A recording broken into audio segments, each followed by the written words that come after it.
Five Nights at Tubbyland is a fun game series developed by Clicky Code, and I'll be honest, this was one of my favorite fun games when I was like 11.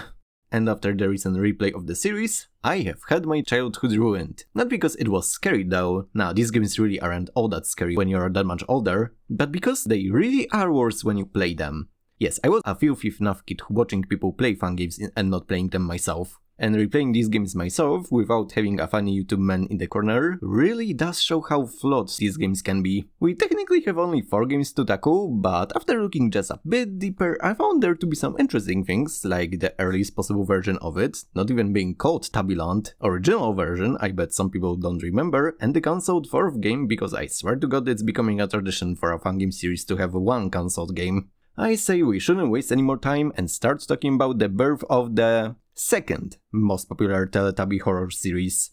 I'm sorry, but I think Tubbies is still the more popular one.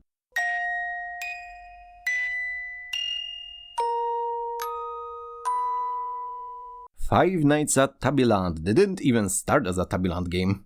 Okay, it was the name of the location, but not the game itself, because the earliest available version was called Five Nights at Dipsy's. Yeah, Dipsy of all Teletubbies was the original star of the show before Paul took his place. I mean, okay, out of all 4 Tubbies, I wouldn't put Dipsy as my favorite. That would be Tinky Winky. Going back to the game though, thanks to an archive made by Velocity Velso Studio, we have 2 whole betas to go through. There isn't much in them, but it is part of history after all, so let's take a peek at them. The menu in both is extremely simple, but it does indeed feature Dipsy as advertised. He looks a bit simple, but hey, this was 2015, and back then, fun games could get away with basic look. How they are getting away with basic look nowadays too. Anyway, pressing the new game gives us early version of the newspaper advertising that an abandoned restaurant is looking for a night guard to watch over it, with an image of all animatronics or Tubby bots as games will go to call them.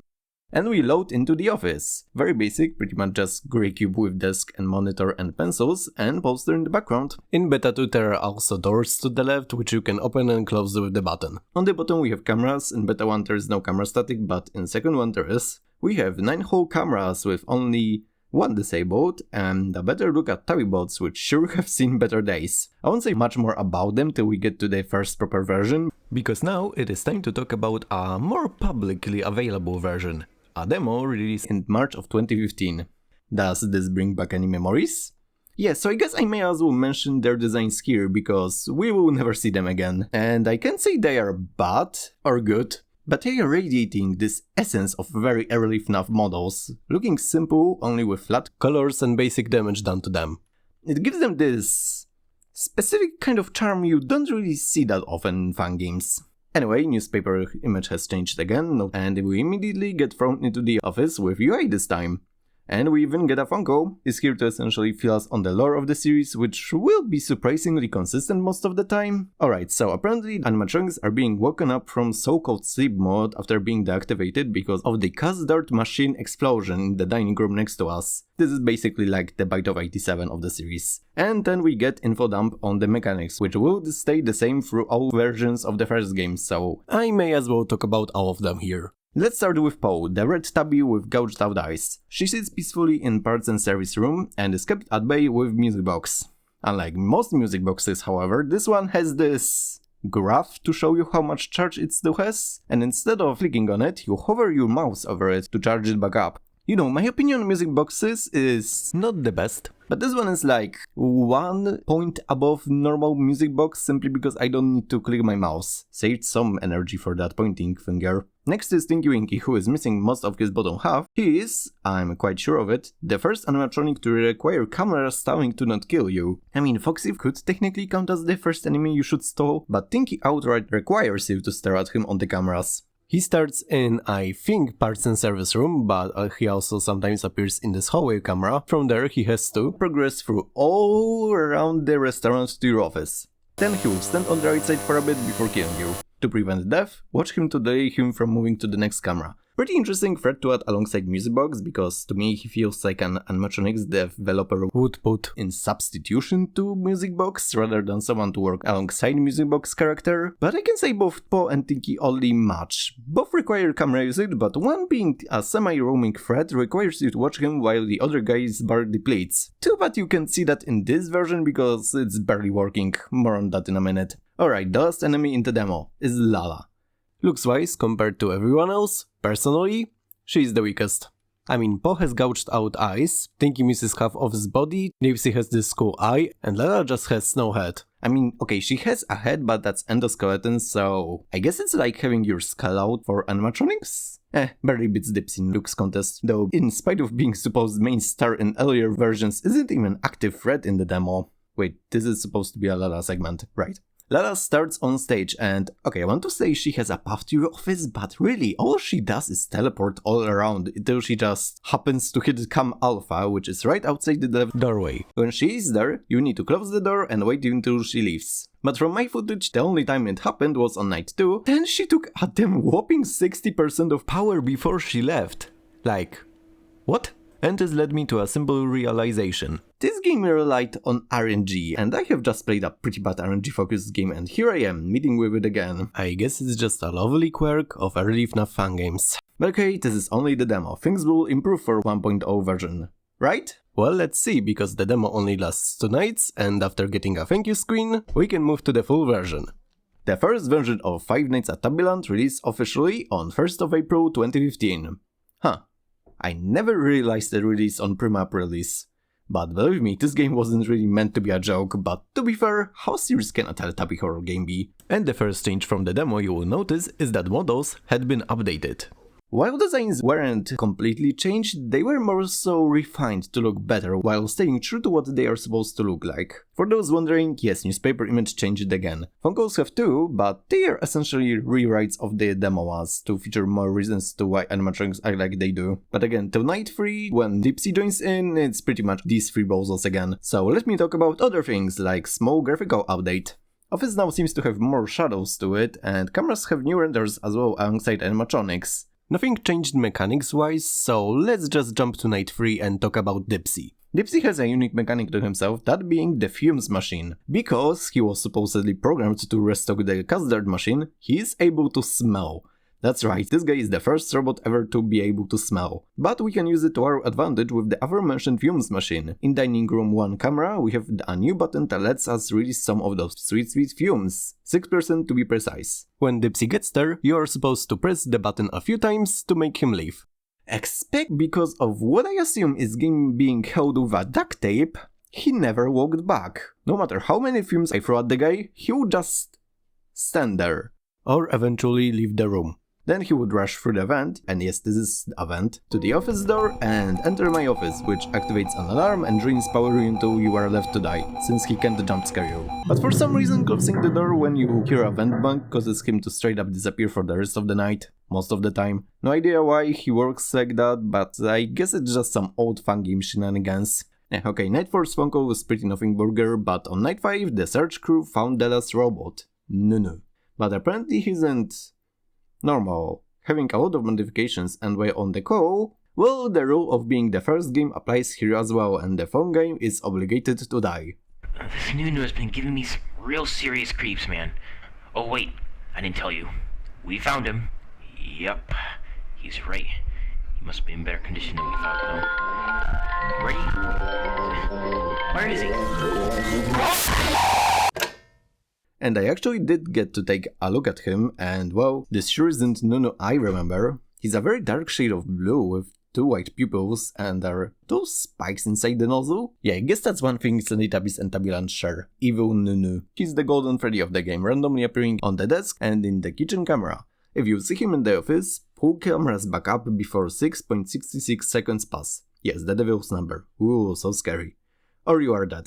Yeah, okay, that's all I have for this game. After night 5 and 6 you get paychecks addressed to Parker Anderson for doing his job, but most interesting is custom night. I would say it was hard, but on night 6 I realized this game has some cheese in it, by which I mean you can keep cameras up the whole night and win it. I did try to beat Custom Night Fair a few times, but it wouldn't end well, so in the end I just cheesed all over it. I did like the mental image of Lala and Tinky waiting the whole night for me to put the cameras down. Beating it, we get a pink slip for tampering with animatronics and then get thrown into a minigame.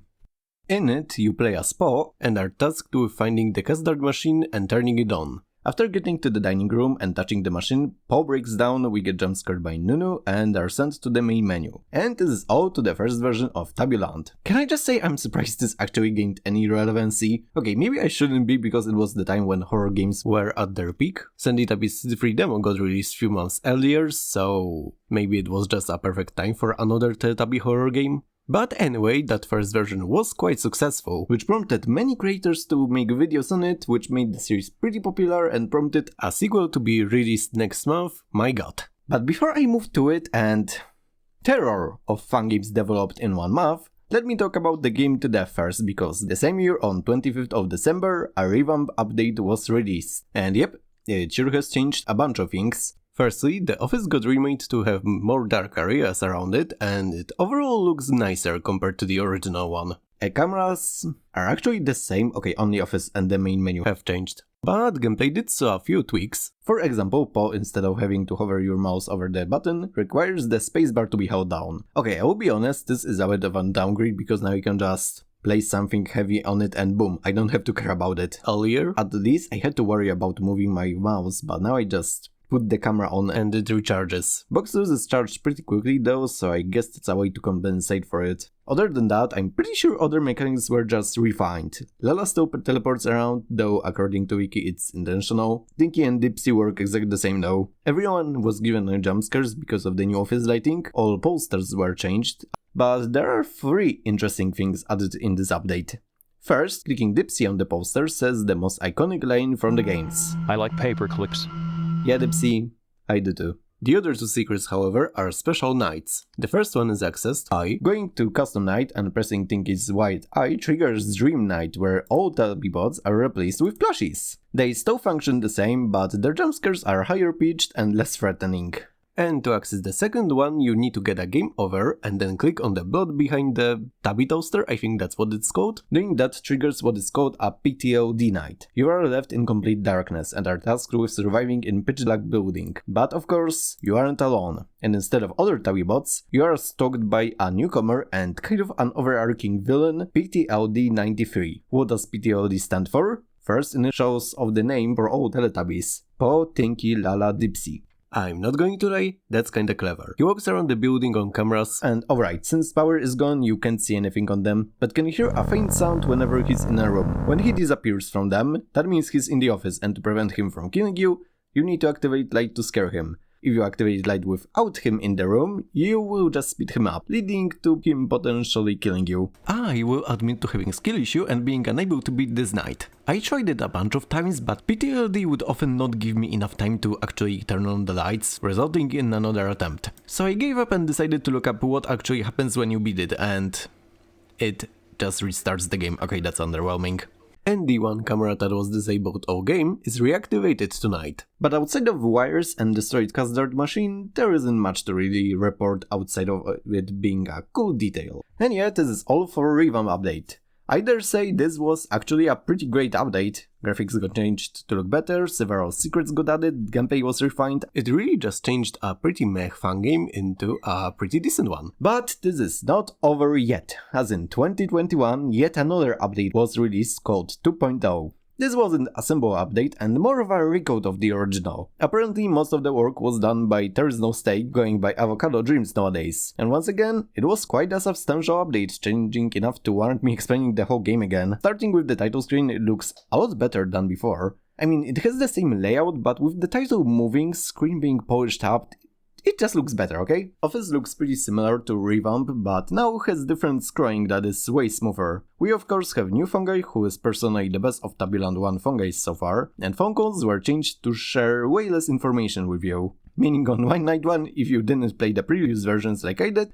you could be pretty confused on what to do considering we still have all 3 Tubbies active on night 1. And they also received changes, with Paul getting the biggest one as she ascended to the best version of Music Box, because she didn't skip a leg day and is now able to actually walk around the cameras. That means that alongside her, Music Box moves as well, making for a pretty interesting enemy to deal with. And in addition to that, it is also a personal favorite version of Music Box. It does make dealing with Tinky a bit harder, but I think it's overall a positive change. Tinky also got a small but welcome update, now making a noise when you find him on the camera, which makes finding him way easier. Lala seems less prone to teleporting straight to your door and leaves quicker. Dipsy can now be filmed from any room and can walk on the left side on the building as well. But the thing that got the biggest rework is power. Instead of having only door power to worry about, now it's all shared with using cameras, doors or stopping Dipsy. And when it runs out, you are left to die. This is a change. Personally, I think it makes the game more challenging in a good way, but also the current iteration leaves no room for error. Not saying it's a bad change, again, introducing power economy isn't bad per se, but man was I close to giving up on Night 5 because of the difficulty increase. I see that the game is asking you to use a lot of power and yet you want to conserve it, and there really isn't much that you can cut down on since you still need to watch Poe and Tinky. Lala also requires cameras to know if she's at the door, and Dipsy change makes using Fume's machine also use power, which means you constantly need to let him get essentially to the last step before you are killed to deter him. Which is alright, but the power usage is still quite huge compared to Fume's usage, like, can you even run out of Fumes before your power runs out? I feel like while the changes are overall positive, it makes the game require a lot more focus and management compared to the previous versions. Alright, bidding for 10 mode, because Poe is now selectable with her AI, gives you a reimagined version of the minigame where you play as PTLD instead of Poe, and are the one to explode the Kasdar machine. Alright, maybe I should mention that there is no Night 6. After Night 5, you only have the Custom Night and the PTLD Night since Dream Night got removed. PTLD got a nice upgrade, now giving you a goal of charging power back to 100% while defending against PTLD, which is a nice change, not going to lie. It does make Night more interesting.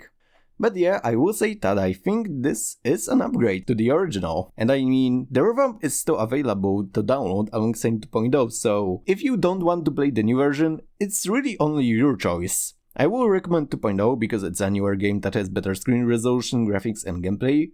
But if you want a bit easier game, play the Legacy version. That about wraps up Tubbyland 1 section pretty nicely. Overall, it's a decent game, hell with 2.0 I say a pretty good one, but at some point I have to move further down the timeline, because now we are going back to 2015 when the sequel was released.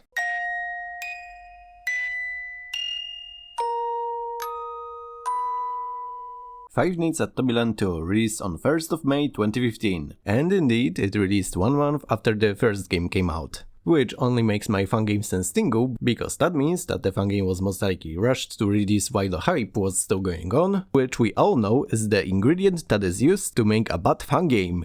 And outside of an update on Thanksgiving later in 2015, this game didn't seem to have demo versions or prototype versions, which means I have less to suffer through because, okay, maybe I will just start talking about the game.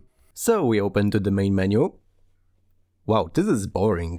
Not only Poe is once again the star of the title screen, it doesn't really have anything else to it. Like, we have her twitching, but like, there's really nothing more to comment on here, so I think I will just move to the new game. So we open to the newspaper announcing that the Tubbyland is returning with newer animatronics and why of course they are looking for a night guard. Which means that of course we get hired.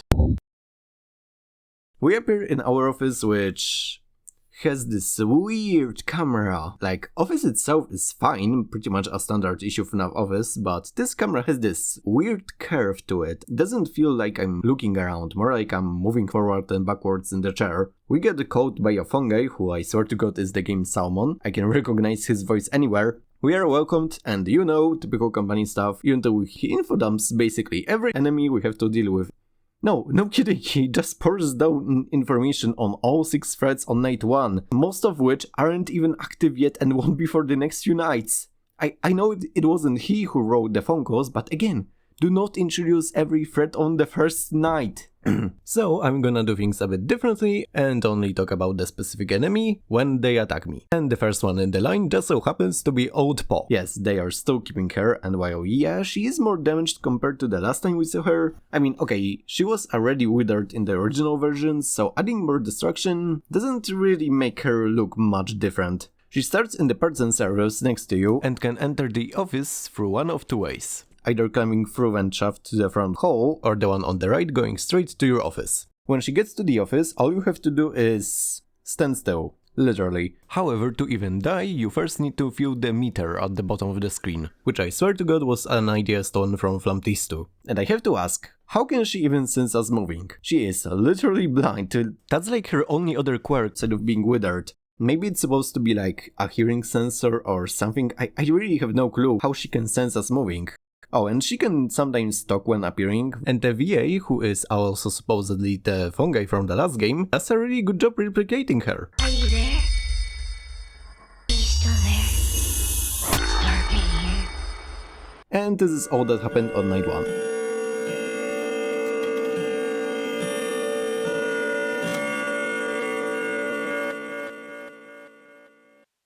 Night 2, the other new line of Tubby bots actually started moving, and I have to say, I hate how they look. In a good way, of course. Like, you're telling me this was approved as a design to be shown to children. Mainly heads, like, they have a shape that I don't think would count as a Teletubby. It's so round and the eyes are so weird, I don't know, it just looks unsettling to me for some reason. Anyway, all three of the new Tubby bots, Paul, Lad and Dipsy, walk around the building until they get to the Tubby hallway next to you. From there, they will come to the office, and to deter them you need to use a smoke machine. And yes, I am finally talking about the big button on the left. Pressing it causes smoke to float to the room and obscure both our and Tubby bot's vision. When the lights flickering sound is gone, you can either press Ctrl or the button again to draw the smoke away and use the cameras again. So yeah, three enemies here share the same mechanic, which technically they are a bit different because Lala is supposed to have the longest timer to kill you, Poe has the shortest one, and Dipsy doesn't bring comes down when entering. It doesn't stop them from being pretty much the same enemy. Now you can tell how this game released in a month. But unfortunately, the other two guys didn't activate a single time until night 5. So you know what? Screw this. I am skipping time forward to night 5 because I am not going to talk about night 3 and 4 when literally nothing was happening there. Alright, we get to night 5 and the night immediately made me scared. During a phone call, the fungi gets hijacked and not killed as far as I'm aware. And while he was talking, this happened.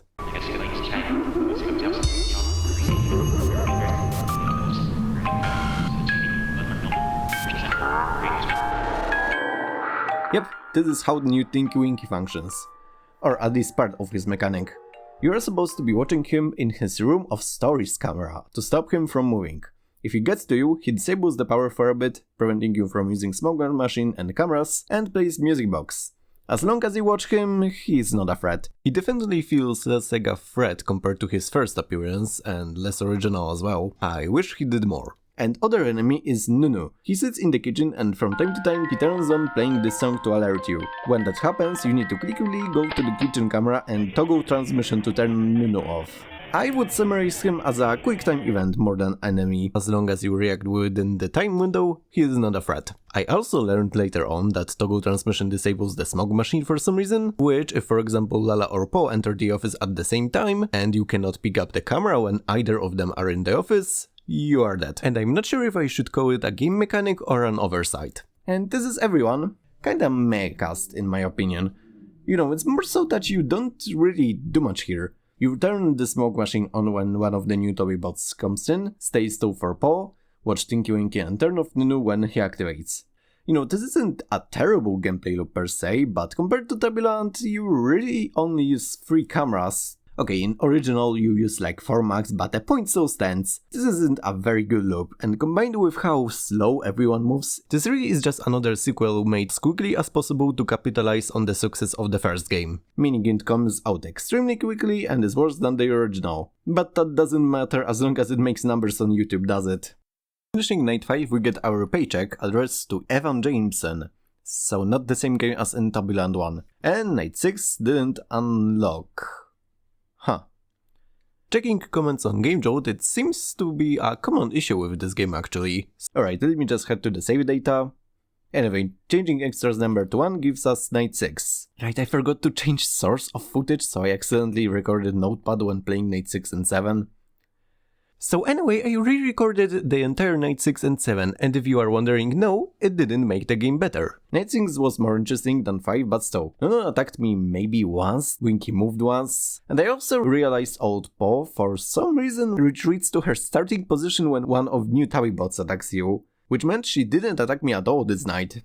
Beating 6th night gives you another check with slightly different background, and then you get custom night, which was way easier compared to the first game. Both times actually, it was pretty easy. Nunu, again, barely moved. Tinky didn't move at all. You know what, just type definition of boring and words associated with it and you get the description for this game, because I am not going to repeat myself further. Beating that, we get fired and get treated to a cutscene. We seem to be looking from the perspective of Paw and get to see the fixed versions of bots from the first game, alongside PTOD on the left side. Who invited bro here? You walk up to the machine, deploy explosive devices and, well, watch it explode.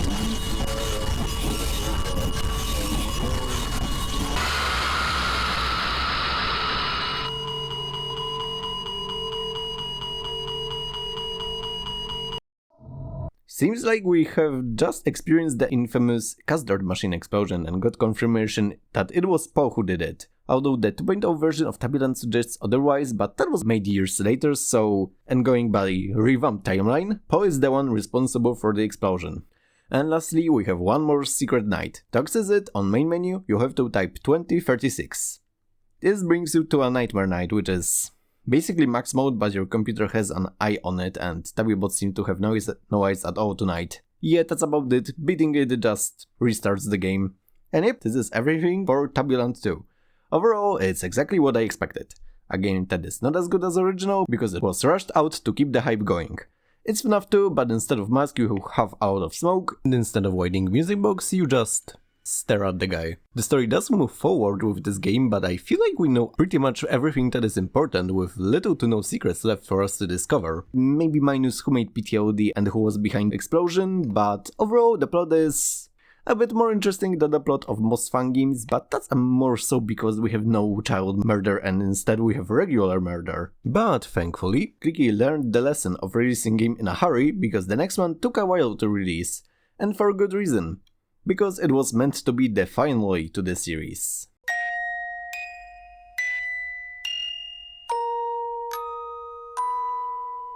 Five Nights at Tubbyland 3 The Endgame was released on 12th of August 2015.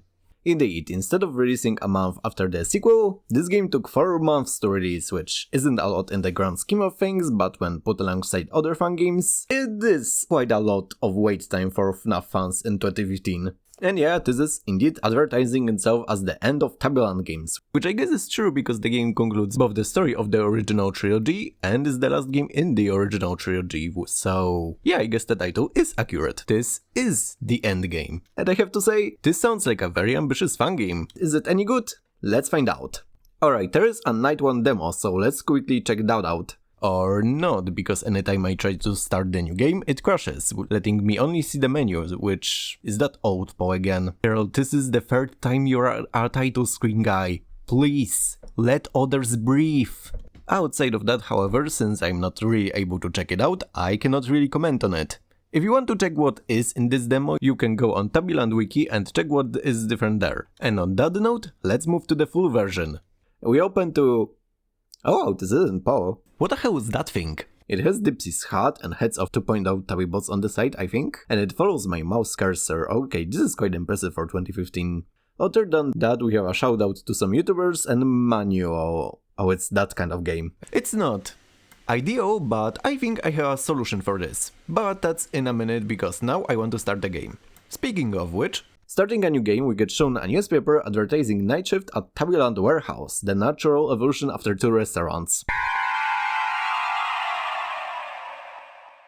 And so we appear in our office, which is actually kinda cool. Okay, let me just restart the game. Alright, so the office is... This is concerning. Okay, one more time, this time with compatibility mode and... Damn it. Okay, so it seems we have a broken game on our hands. Yippee! For some reason Tubbyland 3 just kept crashing no matter what I did with it. And it seems to be an issue shared with some other people seemingly starting around 2 years ago. First instinct, after not finding any answers on GameJolt, was to check out the Discord server, and there I got some leads to this being an issue with RAM, as the game simply stores too much information at once, and when it tries to load anything, it overloads and crashes the game. Wait a gosh darn minute, this is the same issue Weekend 3 ROM had in the last video. Okay, I won't elaborate on it much further. If you want to check out what that free ROM demo of Weekend is, go to the last video. But basically, that game would also crash, and after a day of searching for a solution, I found a program called Large Address Aware, which lets the application use more RAM. I applied the patch, and it runs perfectly fine. So now, I applied this patch to Tubbyland 3, turn it on, and it's all right in the world. Large Address Aware, my beloved solution to broken fun games for now. So let's go back to the office, because... oh god. Alright, I can say that it's a good FNAF 3 style office. You know, out of green and withered stuff around you, but this camera... So, imagine using an old style FNAF camera, you know, the one where you need to move your mouse to the edges of the screen to move it and it moves at only one speed. Yeah, now applying vertical movement to it as well, and you get Tubbyland 3 office camera. It's not the end of the world, but like... I do not know any other fun games that would use this style of camera. I'll give it points for uniqueness, but it's a bit of a mess for the gameplay. And what is a lamppost doing here? So looking around, you can press Ctrl to shine light at one of the 4 entrances. Doors on the left, middle and right, and vent above you. If you see anything in them, you can use the laptop, which we can access at the bottom of the screen with this green tab. Here you can close any doorways you want to, or use the vent heater to overheat anything sitting in there. On the right bottom of the screen, with blue bar, you turn on cameras, and all I can say is that this sure doesn't look much like our house. More like collection of rooms, if I'm going to be honest. And there are 13 cameras, which sounds like a lot, but really isn't when you take into consideration how many you actually need to use. Anyway, sounds a bit complex, doesn't it? Well, now combine the previous information with the reason why the office is pitch black sometimes. Power recharging. The building's power compared to most fun games drains very quickly, and to fight with this, you are able to recharge the power by pressing the spacebar. When you do that, the office goes pitch black and you cannot use the cameras or the laptop. But anything you left on before that stays on. For example, if you close the door before starting power recharge, it will stay closed. And when it reaches 0 power, all doors that were closed will open, vent heater will turn off, till you recharge power by any amount. This is an interesting take on the power economy. Instead of trying not to waste too much of it, you calculate how much you can use it before having to recharge it. You know, simple risk versus reward. I think it's executed pretty well, even if power does seem to charge a little slow for my personal liking. However, I can say it's a bad system, just a different one, and it sure as hell is something I haven't seen done again since this game's release. We get called by the game Salmon again. This time he's not even trying to put a different voice. Hello?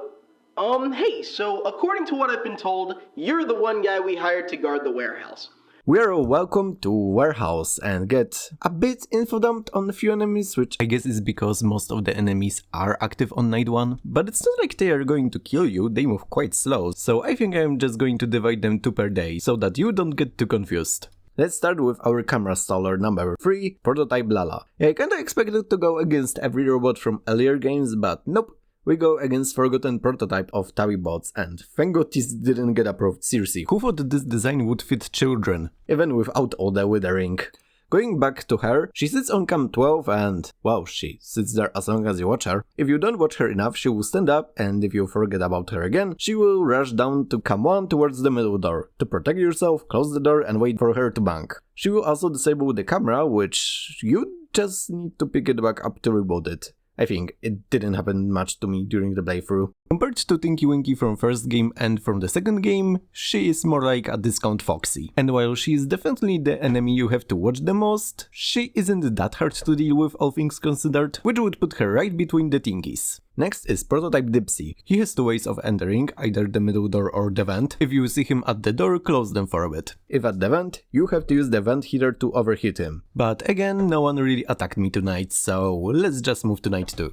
Actually, before we move there, we need to talk about the end of night conversations. Those conversations happen between the phone guy from the first game and someone who is supposed to be CEO of the company. Tonight's conversation happens right after the phone call and talks about the last guy dying and CEO wanting to find the Nunu vacuum cleaner. The conversation isn't that important, so let's just move to night 2. On night 2, Fungi really just elaborates on the game mechanics, but also mentions that the animatronic on Cam 13 is going to activate tomorrow, which is a weird thing to say. I thought this was a warehouse for old unforgotten stuff for the company. Anyway, since Dipsy used Vent Heater, may as well mention prototype Tinky Winky. According to Fungi, they have no clue where he is in the warehouse, they just cannot find him. But there is one way to lure him out. With heat. And guess what generates heat? So yeah, leaving Vent Heater on for too long causes Tinky to come out from his hole in the ground and eventually kill you. But during standard nights you will forget he even exists because you will not use the Vent Heater for long enough for him to activate. The other character I want to talk about is Prototype Paw. She is the first of 3 distraction animatronics, if you will. She walks around the place, and when she gets to the main hall camera, you need to close the middle door. You will also be notified by a sound cue, and you need to do this because she straight up skips the entrance to the office. If you let her in, she will just stand there and disable door, heater and flashlight for a bit. And after a bit, she leaves you alone. I will be honest, even with 2 other guys that can stack on top of her and distract you as well, she was not that big of an issue. Hell, none of the distraction animatronics were, but more on that later. And to be honest, this night was pretty boring as well. At least someone attacked me, but I was bored for a good chunk of it, so yeah, let's just move forward. In tonight's conversation, the CEO is getting a bit desperate, wanting to find the Nunu as fast as possible. Fungi is of course confused why does he value it so much, but CEO just explains that there's a lot more history to him than you think. Though, not everything I can explain to you at the time. And Fungi goes to make a call for Anderson. So on to night 3. So as foretold yesterday, the original awakens, and I may as well talk about the other 2 distraction guys, which original is part of. Original is... I swear to god it's a recreation of that one animatronic amalgam I saw in the past, but this time with Tubbybot heads. I don't know, it doesn't make me scared, it just looks silly to me. An exoskeleton with Dipsy's hat and the heads of new Tubbybots. Only 3 because Dipsy's head is in our office. He will randomly prepare to run to the office. When you hear these footsteps... Not these footsteps because these are Lala's. Leave the left door open to let him in. If you don't, he will bang on the door and take half of your power. If you let in successfully, just like Poe, he will stand there for a bit, but won't disable anything, and politely leave after a bit. He is not a threat really. If you were actually listening, you would know the last 4 threats, 3 actually, use the middle door, not the left one. And there is only one other character who uses the left door, which makes original painfully easy to deal with. Since there is pretty much no one else who uses the left door, that means that they are constantly open, and you are constantly letting him in. And since there is no penalty for doing that, you really don't need to close the left door. The last distraction guy is Decimate, who, once again, I really don't think I can take him seriously. It's a voice trumpet from Teletubbies, but with legs. Unironically, looks more funny than scary. Okay, he, or maybe it, can enter through the right door, and when it does, it disables everything just like Poe, and does so until it walks through the office. Once again, he can be dangerous, but as long as you remember to check the right door, you will be golden. And what I found about him later on, he can only do this one time, so even if you let him in once during your night, you don't need to care about him later on, because he just disables himself. And so another night ends and another cutscene starts. After ending what I assume is night 3 phone call, Fungi is asked by CEO to watch over Nunu, because Nunu was found in some boarded up shed in the warehouse. But Fungi has to end the shift and he leaves, so not that important. And also, we all know where this is going, night 4. So the phone call is a bit interesting as the Fungi is trying to elaborate on the creation of Original, being supposedly the first animatronic ever made, but scrapped alongside prototypes because of... As for those other prototypes, they were just thrown in here because of them appearing unattractive to society's current standards. Well, simply put, they were just ugly and creepy. And I can only agree with him on that. But he also mentions the last 2 animatronics. Old Paw. Is anyone actually excited to see her for the 3rd time in a row? This model of Poe is in every single Tubbyland game, and I personally grew a bit tired of her. Sure, she's even more broken, but it's still pretty much the same as the first model from the first game. And yeah, she's supposed to be the main villain of the series, but this is like the original Freddy from FNAF 1 was in every game up to FNAF 3. Old Poe is kinda a second Dipsy, as she can enter your office through the right door or the vent. Once again, close the door or heat up the vent to get rid of her. I really shouldn't have ranted considering how little she adds to the gameplay, but at least she makes the right door matter. And lastly, Nunu. All I can say is I'm not as tired of seeing him as opposed to Poe. is arguably the most unique out of all other guys as he uses directional audio. He is able to appear in both left and right doorway, and depending on which earphone you hear him at, you close the appropriate door and wait till he leaves. I kinda liked him. Hell, I say he was the one guy I wish I saw more because I will be honest, the game is kinda slow. Everyone moves pretty slowly and barely attacks you. Like seriously, this is night 4 and while things aren't that boring, like I am being attacked mainly by Lala, it's not that interesting.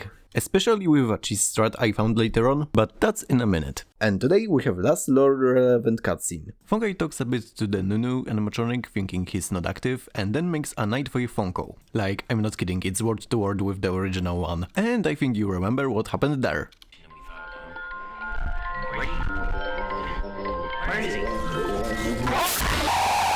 On night 5 the phone call glitches again, but the gameplay doesn't really become all that much faster. The only real issue was Lala because she was moving out of that chair so quickly, so I kinda grew tired of watching her and started to think of a way to eliminate her out of equation. Okay, let's see, we have Dipsy, Po and Lala who is the middle door, Decimated and Po, and Nunu who's right one, and left is used by Original and Nunu. Combining all of that into a solution and a way to cheese everything is closing the middle door for the entire night. Yes, that means you have to keep spacebar pressed for most of the night, but if you weren't already doing that, I'm not sure how you got this far in the first place. Closing and keeping the middle door closed means that 3 threads get pretty much disabled, leaving only right door as something you have to care about, and left door is an entrance for Original who has to let in anyway, and occasional Nunu makes the left door redundant. And yep, this is all there is to this cheese strat. Close middle door, close right door when required, alongside the left one, hit up the vent when required, and you are golden. Hey, so this is being added while editing the video, because as it turns out, there is an even easier way to cheese this game. So as it turns out, the version I downloaded was 1.0.2.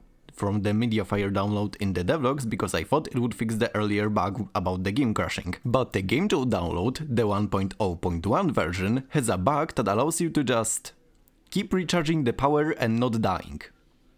I'm not kidding, you can just keep recharging the power the whole night and you won't die. I am quite surprised how this got past testing, but hey, if you download the game to version and it happens to work, you can cheese this game very easily. Okay, that's all, bye. Instead of a cutscene this time, we get notified from management congratulating us for getting to the end of the shift, and instead of name, we just get called employee number 6. Okay, that was just rude. We get our first ribbon, 2 more to go. Night 6 surprisingly has a phone call.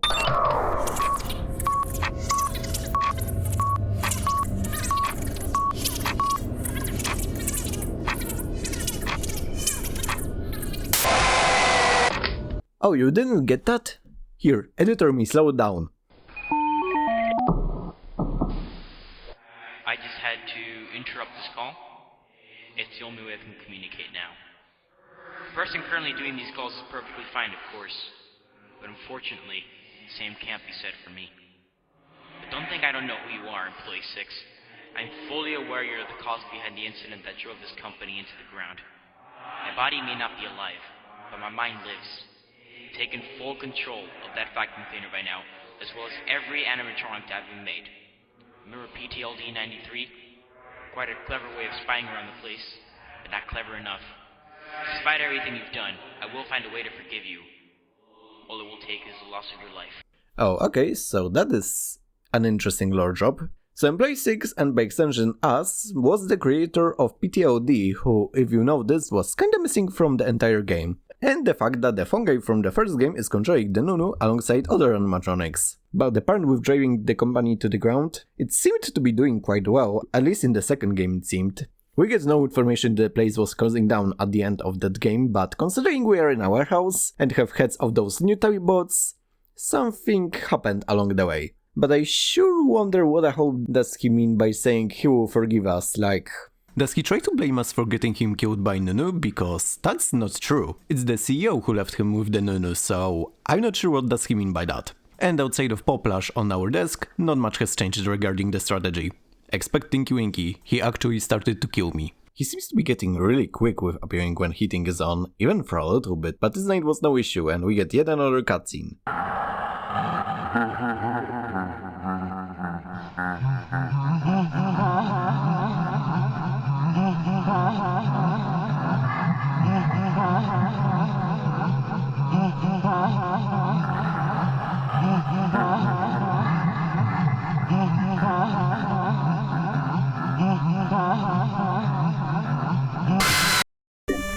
Okay, what was the purpose of this? There isn't even a hidden message like with a phone call, it's just there. Anyway, we have only one ribbon left, which means that it is related to Custom Night. And again, the cheese strat is working wonders and there were really no issues, even with other guys. Except for prototype Tinky-Winky, because Tinky feels unfair. If you start hitting up the vent when you hear the sound cue for someone entering the vent, you need to wait for it to finish and then activate it. I don't know why, it just threw me out of the loop compared to the earlier nights, considering he posed no issues there. It's only problem here and problem that was basically my only cause of death. But after a bit, I did it and bet Custom Night. But while the timer was changing to 6 AM, something happened.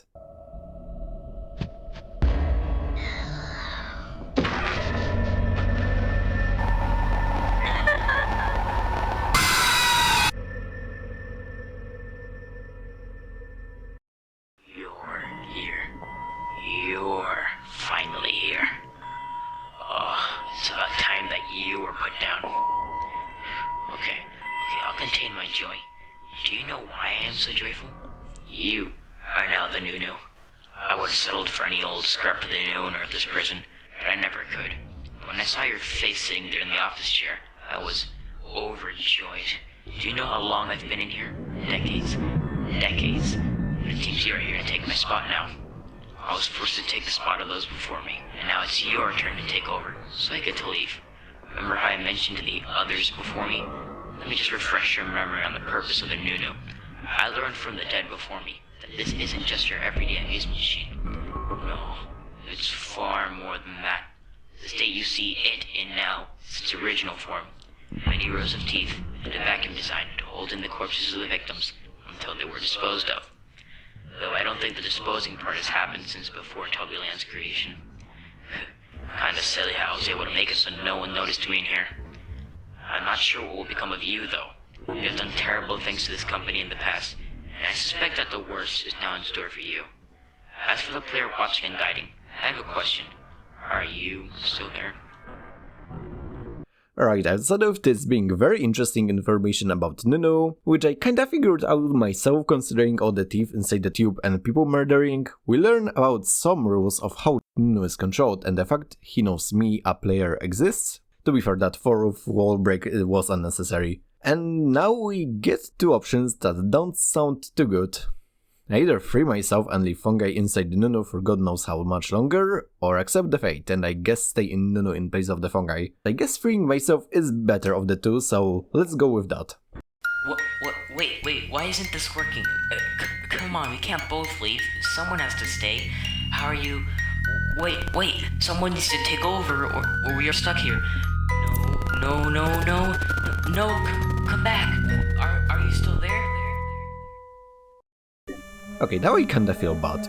Alright, let me just replay in the custom night real quick and alright, let's accept the consequences this time. What the hell do you mean we are brothers? Okay, now I really have no clue what is up with the plot of these games. Custard explosion was an incident preceding events of the first game and the fungi dies years later. It's out of potentially hearing about it from his time inside Nunu that PTLD exists. I have no clue how did he learn it was his brother's work. I guess if Employee 6's story would be something that has to be related to the story of Tubbyland, he would be a worker at the Tubbyland when it was still open, and somehow he learned about Nunu having all the thief stuff and etc. And that's the moment when he decided to blow this place up with PTOD he most likely constructed from parts of other animatronics, and then hacked into Poe, who in turn exploded that custard machine. Then fungi from the first game had to get the job at Tubbyland as the fungi when the reopening was happening, and then die, which maybe left Employee 6 guilty, which in turn made him return to Tubbyland warehouse. But then I have to ask, what was the point of coming to our warehouse? Did he want to meet up with his brother? Did he want to destroy animatronics? Did he want to do something, burn this place down? I do not know. The game doesn't explain this. Okay, you know what? I give up. This is the last game in the series. I am allowing myself to check the wiki for information. Well, okay, so Employee 6 does not really have any specific reasons for coming back here, but he was indeed a worker at the Tubbyland, learned the secret of the Nunu and constructed PTOD to destroy this place. CEO of Tubbyland, who constructed Nunu, apparently dead since ending of Tubbyland 2. That is some important information that was not mentioned in Tubbyland 2. And that is apparently the point where everyone learned about corpses inside the Nunu, and the remains of the company decided to hide everything away in the warehouse. Okay, so maybe Employee 6 just came here to expose everything? Still doesn't make endings feel any better, to be honest, because you die in both of them, and while in one of them you bring some solace to your brother, it doesn't change the fact you are still stuck in the Nunu. I mean, I guess you aren't stuck in the other ending, but then you just left fungi to rot for god knows how much longer in there, which I don't think is a better fate. You can call these endings bittersweet, I call them meh. And the story as well, while I'm at it. But okay, the game is 90% finished. What is there left to do? Well, two things. First, secret minigame. To access it, we need to click on PTOD that appears in the bottom right corner every time you enter the menu. He hides away pretty quickly, but you can still press him to access it if you are quick enough. In it, you play as, well, PTOD, and are tasked with finding someone to do the job. Walk to the right of, I assume, Tubbyland restaurant for quite a while, till you find Paw. Getting close to her triggers a jump scare and restarts the game. And the truly last thing, Night X. From time to time, after getting all 3 ribbons, below the custom night you will see Night X as an option, but it disappears even faster than PTOD. But clicking it, we get treated to jump scare.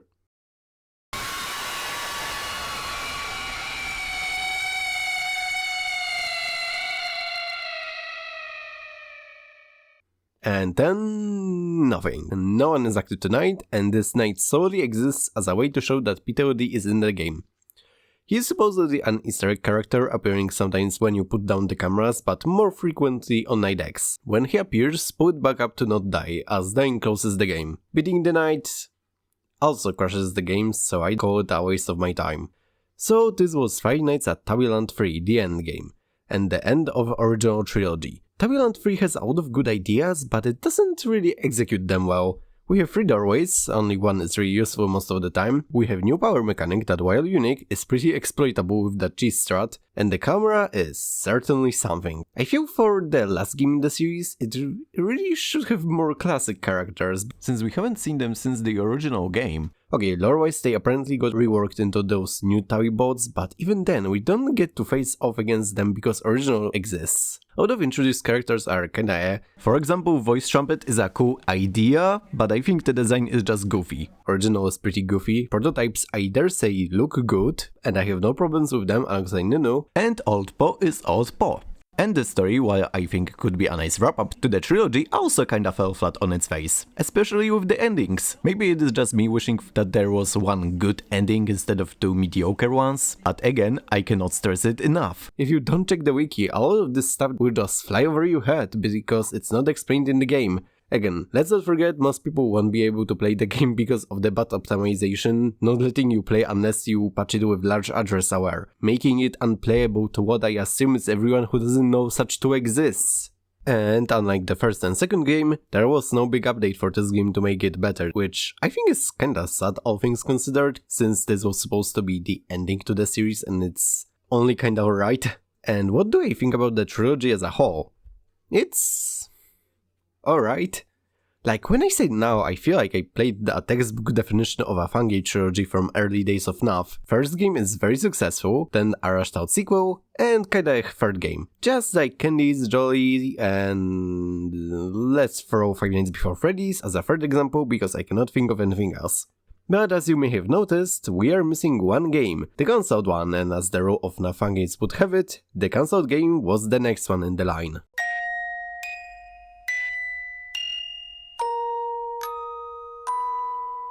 Tubbyland Returns was the planned 4th game in the Tubbyland series, and just so happens to be the one that got cancelled. It was announced on 17th of November 2016 and worked on for 2 years. And thanks to the game page not being deleted, but just hidden, we can actually check what was going on during development. And it did seem to have been going relatively well. There were some breaks and Clicky had some issues with Click Team, but all seemed to be going well. Until 2nd of January 2018, when after announcing a big hiatus, the game decided to follow suit and it deleted itself. Minutes after announcing hiatus, Clicky quickly made another post related to the game files disappearing, and then silence. Unfortunately, as you can tell, the files were lost and never recovered.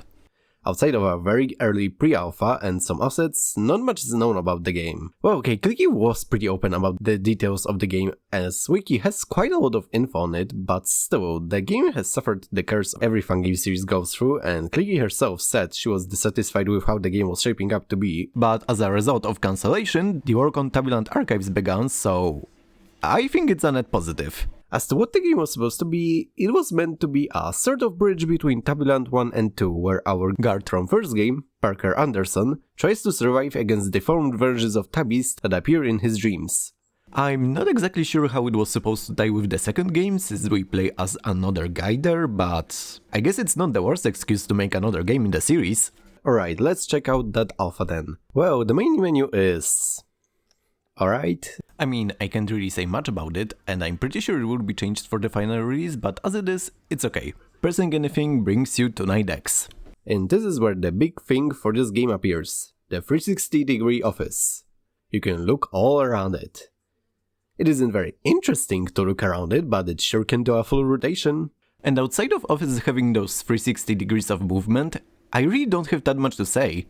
It's kind of like a box standard office, just rotatable. On the bottom of the screen we can bring up the cameras with this nice animation.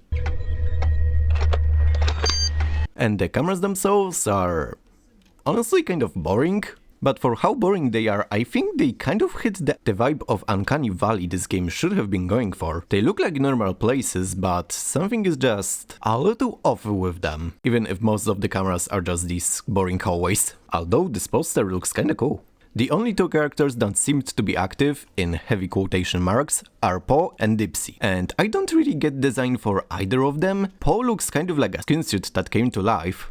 It is pretty eerie, but like, I don't think it really fits her. And then Dipsy is just confusing, like, what is this head, what is this shape? It is pretty creepy, but not really understandable, I guess. Like, I do not know better words to describe them, they are just not understandable to me.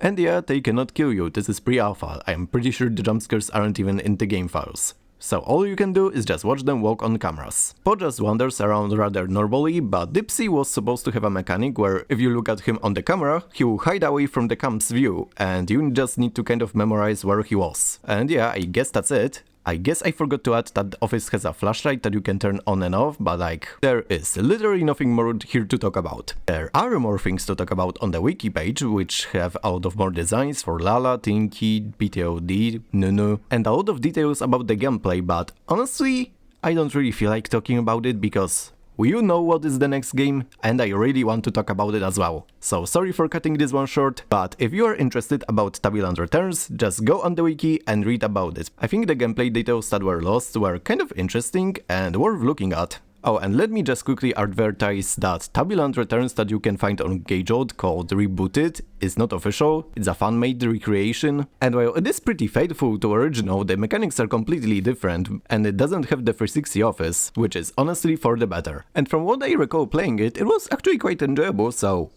I guess if you are craving Tubbyland Returns even if it was cancelled, you can go play that game. But okay. Now it is time to talk about the thing that everyone was waiting for. Let's dive into Tubbyland Archives.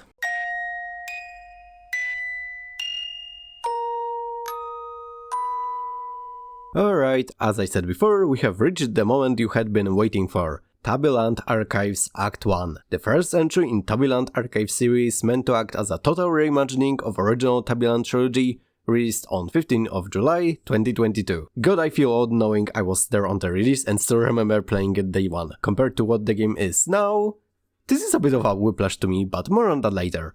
As of the writing of the video, the second act is still in the development and has no scheduled release date, meaning that Act 1 is still the only current entry, and what will be the last thing I will cover today. But before I talk about the game, let's hit the dev cycle for a bit, shall we? Because originally it was called the Tubbyland Trilogy Act 1, worked all the way back in 2018.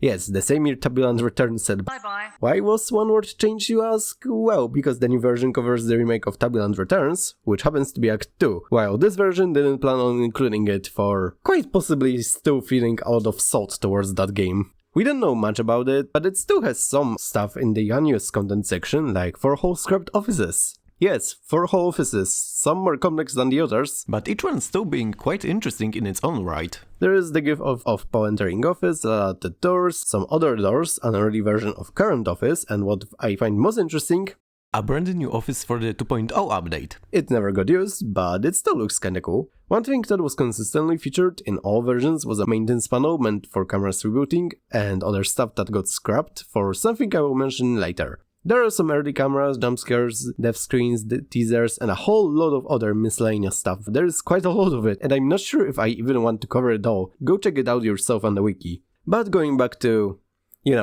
Tubbyland Trilogy, it was cancelled because Clicky lacked motivation to continue after the fiasco with Returns, which I'm not surprised by at all. But around January 22nd, the game page for Act 1 went live and it released the same year.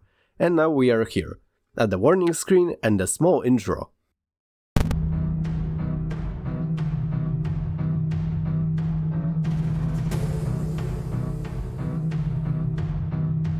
I cannot believe this is making me nostalgic. And the menu is overall pretty great, with changing backgrounds, pretty haunting music. It just has everything necessary for a good menu. Starting a new game, we get a cutscene.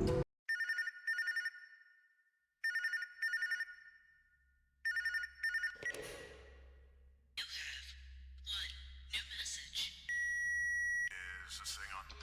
Oh, there we go. Hey, Sport. This is the guy who interviewed you, for the night watch position you applied for. Well, it's safe to say you got the job. Not like there was much competition anyway, but you're hired. You start on Monday of next week. Tomorrow you're gonna want to stop by the place, see Joey. He'll set you up with your uniform, your keys to the place, yada yada. You get the idea. He'll tell you what you need to do for the place. Alright, that's enough out of me. I've got a lot of things to tend to. Make sure you call me back if you need anything.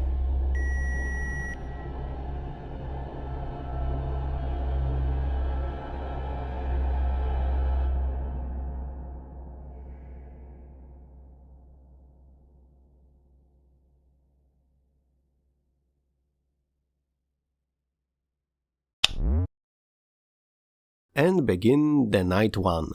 And the office looks pretty interesting. Definitely seems more like a random corner than the office, but it doesn't look too shabby. And of course we get a phone call from our phone guy, this time called 03, which is actually the same nickname he had in original trilogy, but it was never mentioned anywhere, so that's why I didn't mention him by that name. Anyway, he welcomes us to our job, saying we are the second guard to work here after the last one left, and get introduced to our 3 main devices: the cameras, flashlight, intercom, and room power. Wait, that's 4. Cameras are on the left of the office, and from there we can access 6 cameras placed in our nice rectangle. I also like that it's compacted in this rectangle instead of being spread out like most other fan games have. Makes it easier to go around the cameras. With control we can shine light on the camera, although it uses its power quite fast. Next we have the intercom located above the map. You can use it in any room to play a soundbite from Teletubbies, but it will be imported in a minute. And lastly, by pressing shift, you can turn the room's power on and off, which ties in with another mechanic, camera stability. Throughout the night, cameras will lose stability, and when it's all gone, you have to reboot the room's power. Turning power back on isn't a long action by any means, but it doesn't really feel like a real difficulty, more like artificial one to force a bit of tension in the later nights, but again, more on it in a minute. Because now I am talking about the first threat of the game, mentioned by the phone guy, Paul. Now this is a model of a withered animatronic.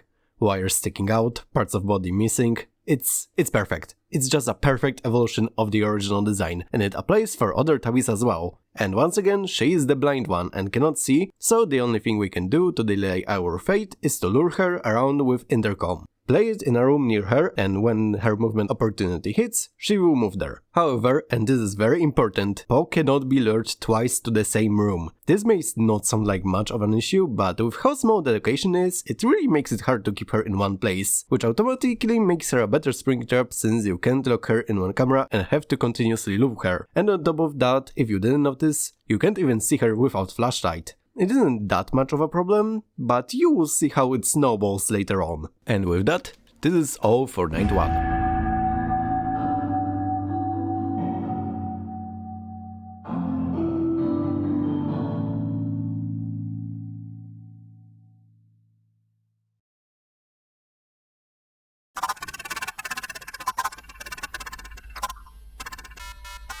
And here we have a minigame. We are Dipsy and are looking for Nunu apparently. We walk around the recreation of Tubbyland, following the music until we reach the office, and notice a room to the right of it, in which Nunu was hidden this entire time.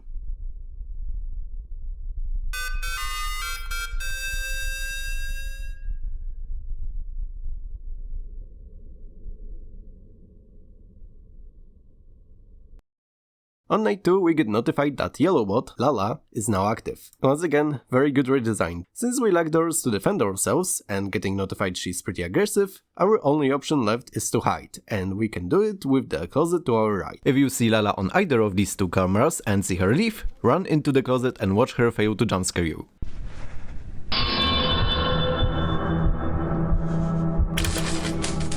However, what I described is a bit of a lie.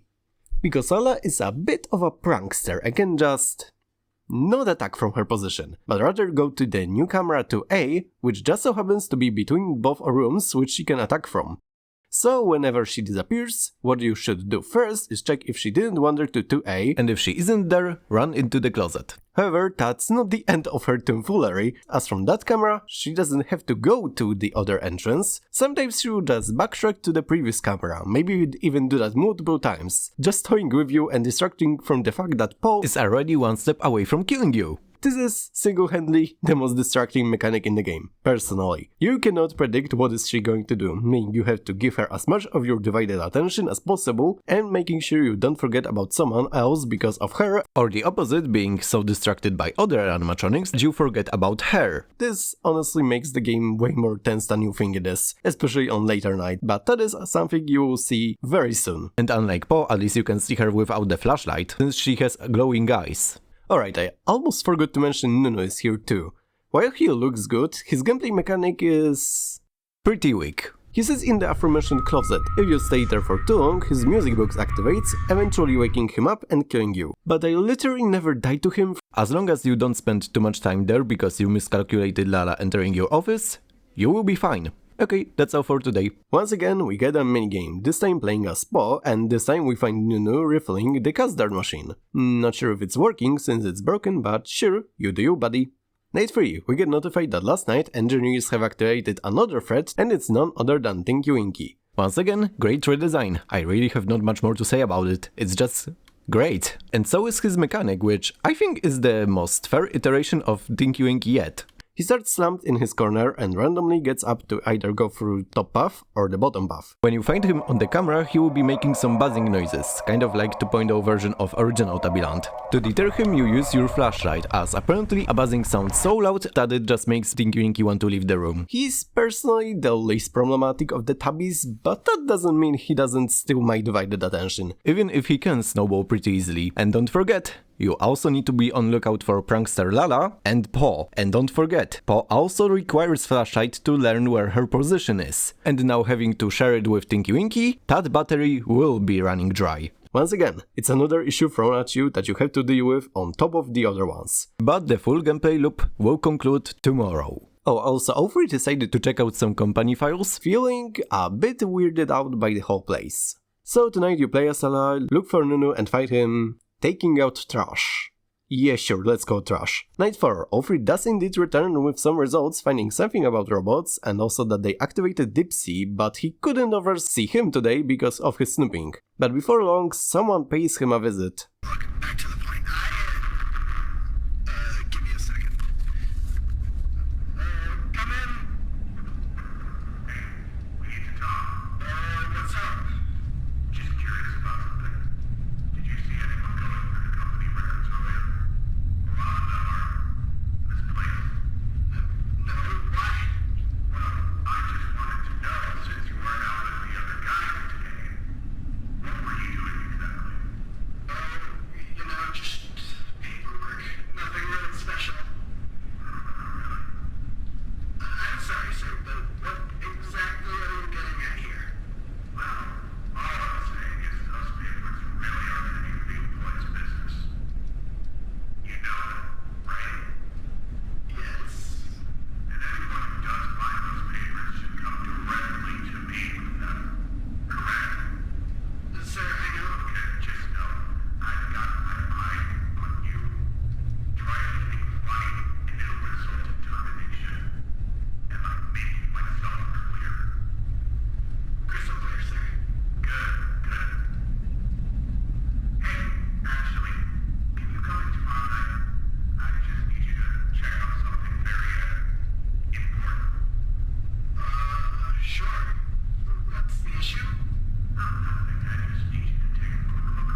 well, he's in trouble now. Anyway, let's go back to Dipsy, shall we?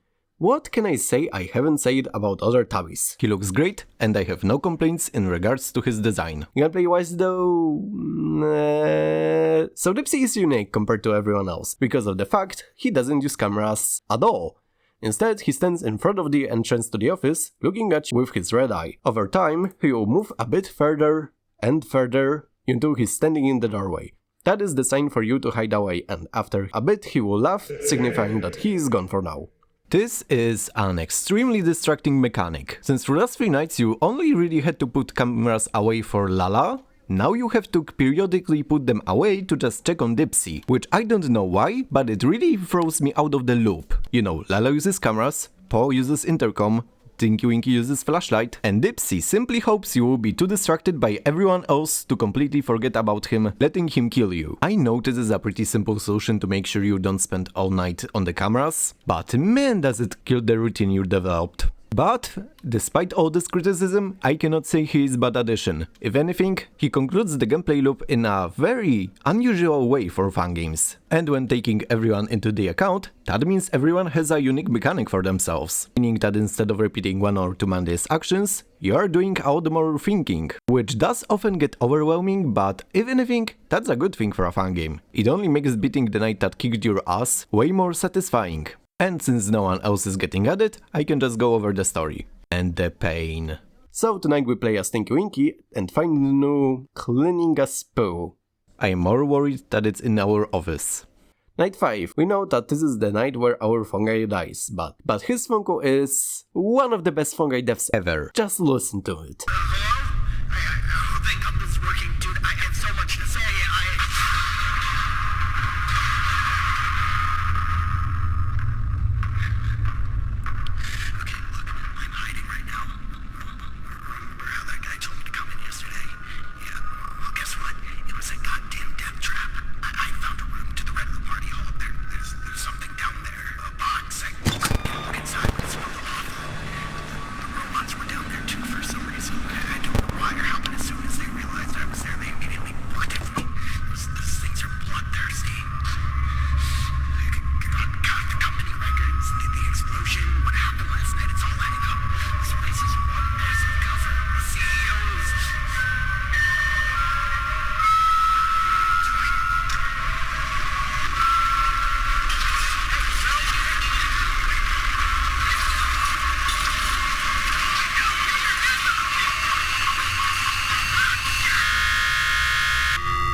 This is great. The right amount of panic and fear and every other terrible thing that can happen to you. It's perfect, okay? But as for gameplay, my god, I died a lot tonight, and I am not kidding when I say that the game is getting very hard. Animatronics, like expected, move faster, but I feel like the jump from night 4 to 5 is so drastic I am not surprised so many people didn't complete this game. And as you can guess, me having a scatterbrain and ADHD didn't really help. I constantly would forget about someone. I think the animatronic that got the most deaths out of me was Dipsy or Lala, but that's simply because I kept forgetting about Tinky Winky or Paw, leading me to panicking, leading me to forgetting about these 2 existing. But eventually, not only did I get through, I developed a bit of a strategy. For Paw, try to keep her in a loop with intercom. Use it whenever it's refreshed and try to make her walk between these few cameras. Just go from top to bottom and you should be golden. Lala, just keep watch on her, which can be quite hard because of cameras randomly shutting off, which is still very annoying. But maybe it is a necessary evil to make sure you aren't just watching the cameras all night. There is nothing more terrifying than having the camera turn off on you, turn it back on, and realize the threat that you were watching is gone. And I think I forgot to mention that camera stability goes down faster every night, and by the end it is going down really, really fast. For Tinky, try to catch him in one of his 2 starting cameras to make sure you don't waste too much battery. And for Dipsy, just turn cameras off every half hour or so. Did I forget to mention that night lasts 6 minutes? Which I think is a perfect amount for a fan game. But I also feel like I am only managing because of the keyboard controls. Because on release, on day 1 when I played back in 2022, there were no keyboard controls. Everything had to be done with a mouse. I mean, it wasn't end of the world, but it made a already hard game way harder than I think it should have been. Not sure when they added the physical buttons, but I am very happy they did, because it makes the game more enjoyable. But eventually I bet it and got treated to the last minigame. We play as Stinky again. Well, okay, I guess we did run out of Teletubbies to play as. We go towards the office and, well...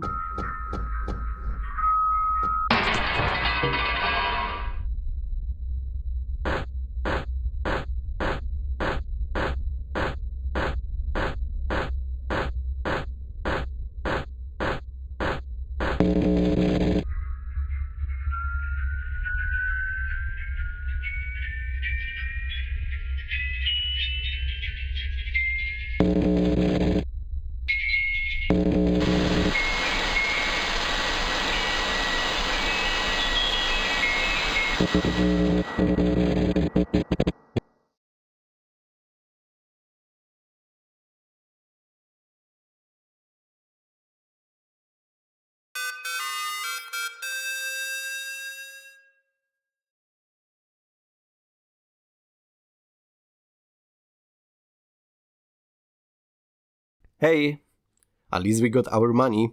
But our Parker doesn't want to end this yet. And not wanting Ofri's sacrifice to go in vain, he decides to take one last shift, because it won't hurt, right?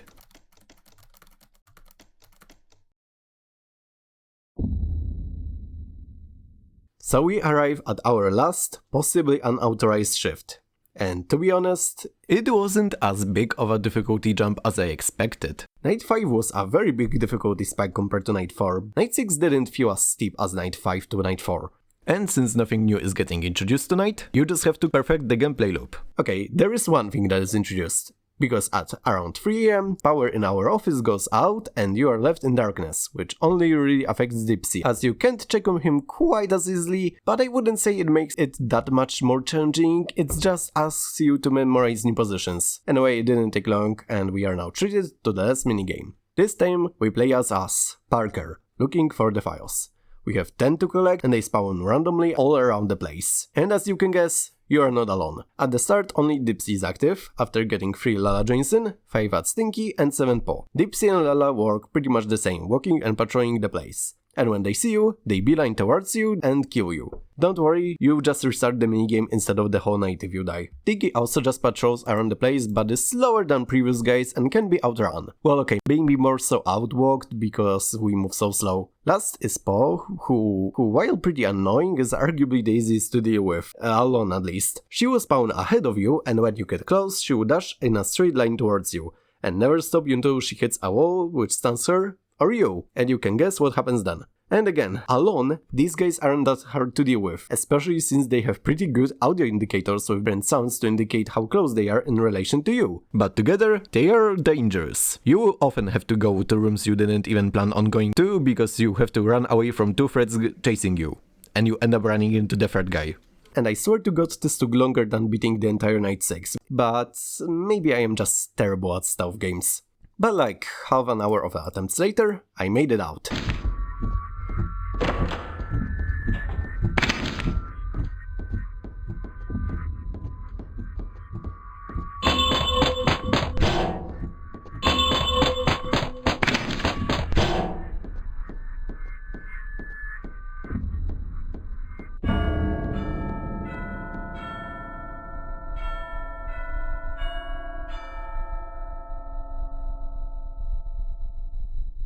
And for that we get a bronze pinwheel and access to extras. But before that I have to mention a secret. After you get 10 files, you can go down to the previously mentioned entrance to the party room down some stairs to unlock Night X. You don't have to win after finding it, by the way. Guess how I figured it out. The extras do have quite a lot of interesting things in them, but let's be honest, we only care about Night X. And I do too, because it's the last thing I'm covering today. And once again, we start with a cutscene.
This time we play as the CEO and are placed in a new office room, the one we found in the minigame, and boy is it a bit confusing. So now you're in control of Nunu, and it is our job to make sure PTOD doesn't get to our location. On the top left you have map of the restaurant, location of Nunu, and periodically get shown where PTLD is alongside EMP charge, which indicates how much longer you have to stay here. On the bottom left we have fuses, which periodically switch off and makes it so you can track PTLD there. Flip it back on to reset it. Top right we have a status window, and all you who need to worry about is health, which will deplete by 25 when Nunu and PTLD are in the same room. Did it just attack it?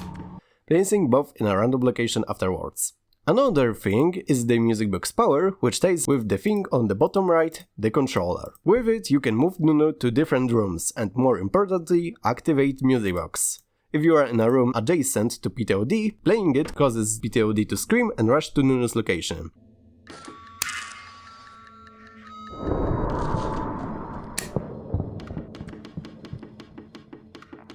And this is the basic gameplay loop for the night. Move Nunu around the place, play music box to get PTOD away from the party room, don't run into him too much, and do that for a few minutes or so. I heard people said this was very hard, but outside of dying a few times learning how it all works, I don't think it's too hard. If anything, it's pretty satisfying. Oh, and PTOD design. Yeah, it's a 10 out of 10. What do you expect for me to say? It's 10 out of 10. At 99%, PTOD tries rushing you down, and just as he enters, EMP activates, giving us another cutscene.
And this is everything I wanted to talk about. Technically there is also a custom night called Custom Custard, but I admit skill issue, I'm not able to beat it. I can get to 3 AM easily, but after that any pretense of control seems to fall off and I die to someone. So let me just check it on YouTube. I am sorry guys, I admit it, Teletubbies bet me. So beating it gives us last cutscene, where Parker gets a call from therapist, who is concerned with his mental health after events of the first game.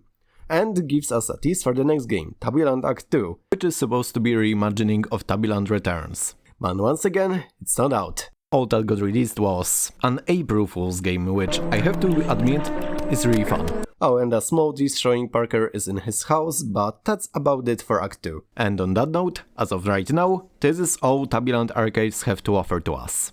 And for just Act 1, I think it is an excellent revival of the series. Really, I don't have much to say about it that wouldn't be praise. The game has amazing graphics, it has amazing gameplay mechanics, and a story that is a great setup for the rest of the series. I really cannot overstate how much I enjoyed it. Yeah, around the end it got pretty hard, but it's still not impossible to deal with. Hell, I'm pretty sure if I had more free time I could finish max mode, but I also started university, so I kinda have to shift priorities. But don't let some universities stop you from achieving a golden pinwheel. But if you are just tad bored waiting for Act 2 and are craving for more Tubbyland, consider checking out some Tubbyland fan games. Yeah, those exist. Few of them are recodes and reimagining of the original games, like Time for Teletubbies being a hand-drawn reimagining of the first game. Throwback Edition, advertised in Act 1, is a great remaster of the first game, which is better than 2.0 if you ask me. Five Nights at Dipsy's is a reimagining of that first beta I talked all the the way back in the beginning of the video, and alongside it, Tubbyland Classic, making a full game out of that demo version. As of now, personally, the most original one has to be Tubbyland Redux 1 and 2, which have no mechanics borrowed from other Tubbyland games as far as I can tell, and there are quite a few upcoming games as well. Welcome to Tubbyland, Tubbyland Experience, hello Tubbyland, and definitely way more that I didn't find in time for the video, but I can assure you, there are quite a few people who are interested in Tubbyland, even after all these years. And for that, I salute to them. You are very dedicated to this franchise and kept it alive when the content was dry. Whew, okay, so now that I am done with this series, I don't know, you can tell I am sick, so I think I will just go to bed. Hopefully I won't get thrown into some sort of recreation of Tubbyland and have to survive 5 nights while in the sleep. Okay, good night everyone, I'm signing off.